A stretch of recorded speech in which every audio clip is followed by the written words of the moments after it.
अस्सलाम वालेकुम, welcome to ideal concept foundation. आज लेक्चर नंबर 1 असेंबली लैंग्वेज का हम डिस्कस करने जा रहे हैं। जितनी भी लेक्चर से रिलेटेड स्लाइड्स नोट्स वो आपको इजीली व्हाट्सएप पे प्रोवाइड कर दिए जाएंगे। तो स्टार्ट करते हैं। आज के लेक्चर में हम ये देखेंगे कि असेंबली लैंग्वेज हमने क्यों पढ़नी है, जबकि हमने हाई लेवल लैंग्वेज पे काफ़ी हद तक प्रोग्रामिंग सीख ली है, C++ पे या सी पे। आपको पता है कि high level language English like wording में लिखी जाती है।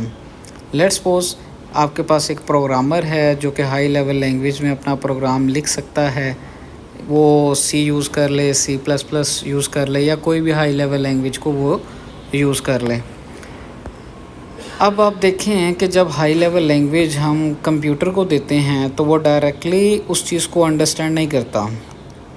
उसके दरमियान में कुछ ट्रांसलेटर आते हैं जो उसकी हाई लेवल लैंग्वेज को लो लेवल लैंग्वेज के अंदर ट्रांसफ़र करते हैं। तो देखते हैं, हाई लेवल लैंग्वेज का सबसे पहले ट्रांसफ़र किया जाता है असेंबली कोड के अंदर। फिर असेंबली कोड से ऑब्जेक्ट फ़ाइल्स क्रिएट की जाती हैं। ऑब्जेक्ट फ़ाइल्स को फिर लो लेवल लैंग्वेज के अंदर चेंज किया जाता है। इस तरह से कंप्यूटर उसको जो आपका प्रोग्राम है उसको अंडरस्टैंड करता है और उस पर एग्जीक्यूशन करता है। इट्स मीन कि हमारे पास इतना लंबा एक प्रोसेस आता है तब जाके हमारा एक प्रोग्राम रनिंग पोजीशन के अंदर आता है। अगर हम थोड़ा सा इसकी एक्सटेंशंस की बात कर लें तो जब हम हाई लेवल लैंग्वेज में अपना प्रोग्राम लिखते हैं तो उसकी एक्सटेंशन आपके पास होती है .c। ये एक्सटेंशन क्या चीज़ होती है कि इससे पता लगता है कि आपकी फ़ाइल किस कैटेगरी की है। लेट्स सपोज जैसे आप कोई वीडियो देखते हो तो वो उसके आगे लिखा होता है MP4, ऑडियो गाना सुनते हो तो उसके आगे लिखा होता है MP3। तो आपको इन चीज़ों से पता चल जाता है कि फ़ाइल की किस कैटेगरी की है। तो इसी तरह हाई लेवल लैंग्वेज में जब आप प्रोग्राम लिखते हो तो उसकी एक्सटेंशन होती है .c। असेंबली में लिखते हो तो उसकी होती है .asm। ऑब्जेक्ट फ़ाइल की जो आगे ट्रांसफ़र करके आती है उसकी होती है .obj। और लो लेवल में जब वो प्योर आ जाती है एग्जीक्यूट होने के लिए तो उसकी एक्सटेंशन हो जाती है .exe। It's just for information. तो अभी हमारा जो मेन मोटिव है वो यहाँ पर समझने का ये है कि हमने असेंबली लैंग्वेज को अब क्यों सीखना है जबकि हाई लेवल लैंग्वेज हमने सीख ली है। तो अगर आपको मैं एक छोटी सी एग्जांपल के साथ समझाऊँ तो लेट करें, हाई लेवल लैंग्वेज से जब वो ट्रांसफ़र कर रहा था असेंबली कोड में तो उसको टाइम लग रहा था लेट्स सपोज 5 मिनट। और इसी तरह जब असेंबली से वो ऑब्जेक्ट फ़ाइल के अंदर ट्रांसफ़र कर रहा था तो लेट्स सपोज उसको लग रहे थे 3 मिनट। ओके, तो इसी तरह ऑब्जेक्ट से जब लो में जा रहा है तो उसको लग रहे हैं 2 मिनट। टोटल कितने हो गए? 10 मिनट। टोटल कितने हो गए? 10 मिनट। अब यहाँ पे हम देखेंगे कि अगर हम हाई लेवल लैंग्वेज के पार्ट को निकाल देते हैं, मतलब हमारे जो 5 मिनट हैं हम अगर उनको उस पार्ट को अंदर से स्किप कर देते हैं और डायरेक्ट असेंबली कोड जनरेट करते हैं तो देखें कि आपकी जो प्रोग्राम की प्रोसेसिंग टाइम होगी वो आपके पास आ जाएगा 5 मिनट। मतलब आपने यहाँ पे कितने सेव कर लिए? 5 मिनट सेव कर लिए। इसी तरह जब आप कोई भी एप्लीकेशन या कोई सॉफ्टवेयर बनाते हो हाई लेवल लैंग्वेज पे तो उसकी प्रोसेसिंग स्पीड ज़्यादा होती है कंपेयर टू असेंबली लैंग्वेज। तो इस वजह से अब हम जो डायरेक्ट अपने प्रोग्राम बनाएंगे असेंबली लैंग्वेज पे। अब वर्डिंग को देख लेते हैं, why we learn assembly language. पहली चीज़ आ जाती है, जैसे मैंने अभी आपको एग्जांपल के साथ बताया कि हाई स्पीड इसकी प्रोसेसिंग होती है। Secondly detail whole software like embedded softwares. ये बड़ा इंपॉर्टेंट है कि high level language embedded softwares को सपोर्ट नहीं करती। इट्स मीन कि आप हाई लेवल लैंग्वेज की मदद से एम्बेडेड सॉफ्टवेयर नहीं बना सकते, लेकिन असेंबली लैंग्वेज की मदद से आप एम्बेडेड सॉफ्टवेयर्स भी क्रिएट कर सकते हो इजीली। थर्ड इसका पॉइंट आता है best understanding between the software and hardware. जो हार्डवेयर एंड सॉफ्टवेयर है उसके अंदर एक बेस्ट अंडरस्टैंडिंग आ जाती है या इजी टू अंडरस्टैंड आ जाता है, क्योंकि ट्रांसलेटिंग टाइम इसका बहुत ज़्यादा कम होता है। और इसकी एक और भी वजह है, वो आगे जाके मज़ीद देखेंगे हम। अभी इसकी डेफिनेशन में डेफिनेशन देखें तो कहता है कि types of low level language. Assembly language basically एक टाइप है लो लेवल की। Secondly right using mnemonics.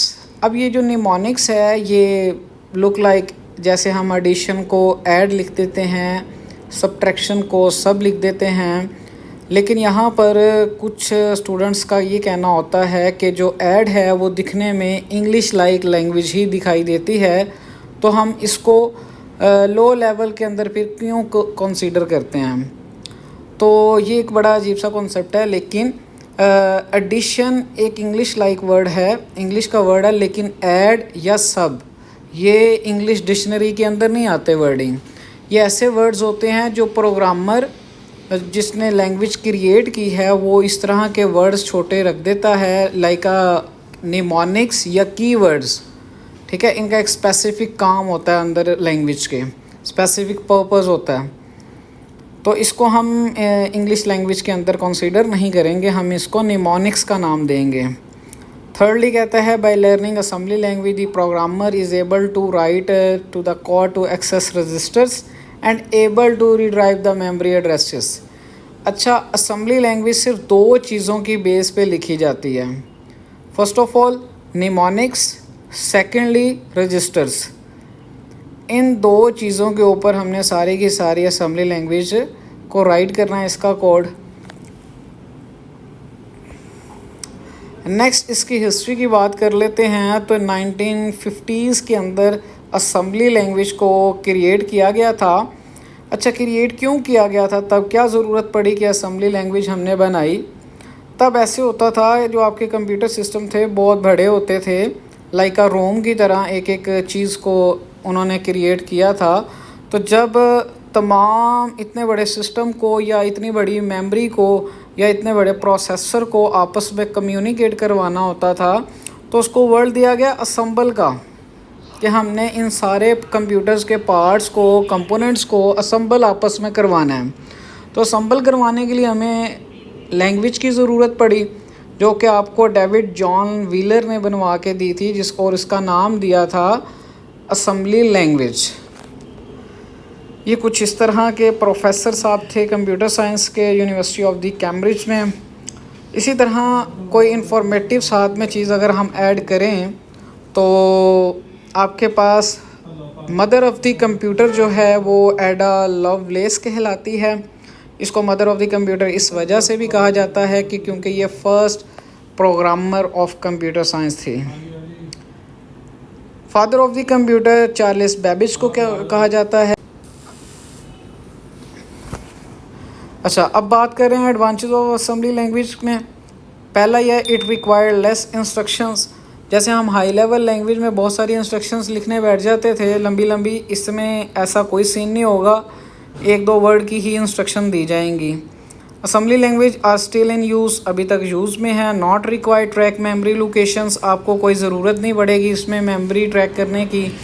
Fastest होगी स्पीड, पीछे में एग्जांपल्स की मदद से हमने देख लिया कि इसकी स्पीड क्यों फास्ट होगी। अच्छा जी, अब इसके डिसएडवांटेजेस की बात कर लें।